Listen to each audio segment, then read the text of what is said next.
সম্মানিত ভিউয়ার্স, আসসালামু আলাইকুম ওয়া রাহমাতুল্লাহি ওয়া বারাকাতুহু। আশা করি সবাই আল্লাহর অশেষ রহমতে ভালো আছেন, সুস্থ আছেন। এই চ্যানেলে আর একটি নতুন গুরুত্বপূর্ণ ভিডিওতে আপনাদের সবাইকে স্বাগতম। আজকে আলোচনা করব শিক্ষকদের সর্বজনীন পেনশন কার্যকর আগামী বছর থেকে। বিস্তারিত থাকছে ভিডিওতে। এই ভিডিওটি দেখার আগে যারা এই চ্যানেলে একদম নতুন তারা অবশ্যই চ্যানেলটি সাবস্ক্রাইব করে পাশে থাকা বেল আইকনটি প্রেস করে দিন।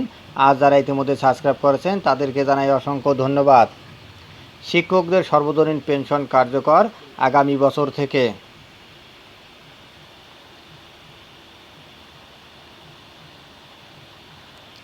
স্বায়ত্তশাসিত ও রাষ্ট্রায়ত্ত প্রতিষ্ঠানের জন্য ঘোষণা করা সর্বজনীন পেনশনের প্রত্যয় স্কিম কার্যকর হচ্ছে আগামী বছর থেকে।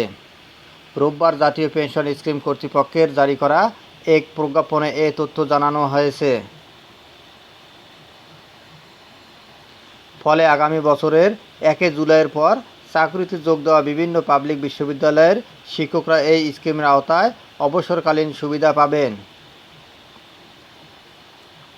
প্রজ্ঞাপনে বলা হয়, পাবলিক বিশ্ববিদ্যালয় সহ সকল স্বায়ত্তশাসিত, রাষ্ট্রায়ত্ত ও তার অঙ্গ সংগঠনের প্রতিষ্ঠানসমূহের কর্মকর্তা কর্মচারী হিসাবে যারা 2025 সালের 1 জুলাই বা তারপরে চাকরিতে যোগ দেবেন তারা বাধ্যতামূলকভাবে সর্বজনীন পেনশন স্কিমের আওতায় আসবেন।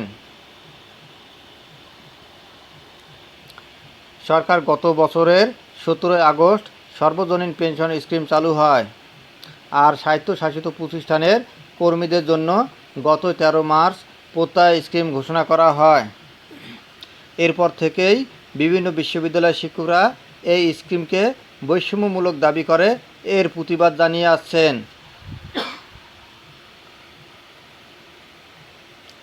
আগের ঘোষণা অনুযায়ী এই স্কিম চালু হওয়ার কথা এই বছরের 1 জুলাই থেকে।